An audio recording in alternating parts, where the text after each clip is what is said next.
So you mentioned other people, at the label or producers or whatever, wanting you to change your vocals. And that was one of the biggest changes in the band, is when you started using a lot more clean vocals, because that wasn't really done in your genre at the time. And I think a lot of people would be like, oh, they only did that because the label made them do it. It Oh doesn't no, no, sound like that's the case. Where did that no, come from? no, no, no. I mean, that what I said previously was more like we recorded the song and then they wanted us to change, make it less harsh for the active rock or whatever, like um to do a different version of the single or whatever. I So see. no, that was just us. I mean, I tried a little bit more and more and more, and with every album, I guess, there's small attempts, and I try. Um now I am so used to it, and I think I know my instrument way better. Uh, but yeah, no, it came very natural, and again, we didn't want to do the same. So I mean, for really the biggest change for us, I think, in style or sound or whatever, that's between Clayman and Reroute. Like it's because we changed producer, we changed studio, we changed a lot of things. So it was a bit maybe too drastic for some people, but for us it was extremely natural. And that producer wanted things to be a little bit different, and we worked super intense with the vocals and stuff like that, and he really pushed me in trying to do something else, and I was happy, I was ready, I guess. Yeah. And also It's interesting. it Sorry, go has to ahead. be, yeah, I mean,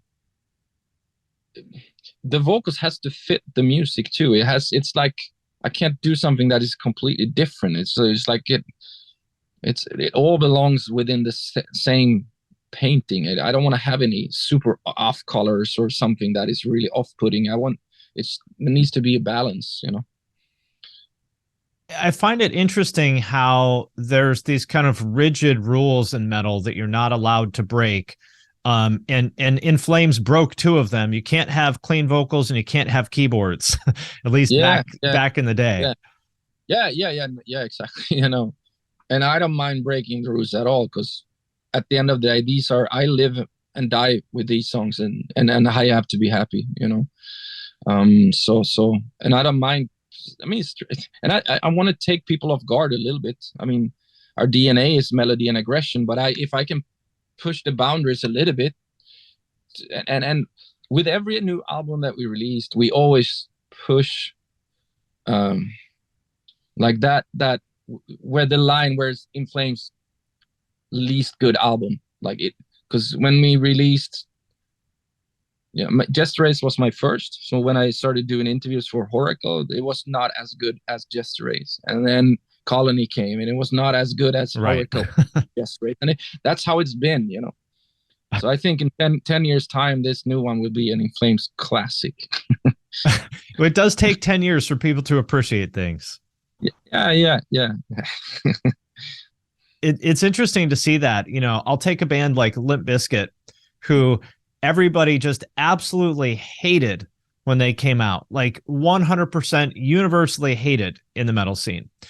And now everybody loves them. And I'm not saying that they're good or bad. Like, you can think what you want about them. I just think it's interesting how opinions change over time, and what was trash today becomes a classic in 10 or 20 years.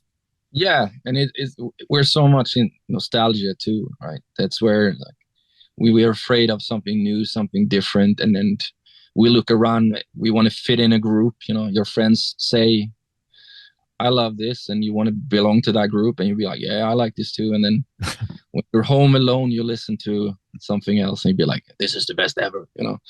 But and yeah, I've seen people go ape shit to Limp Bizkit now when they're out touring. So yeah.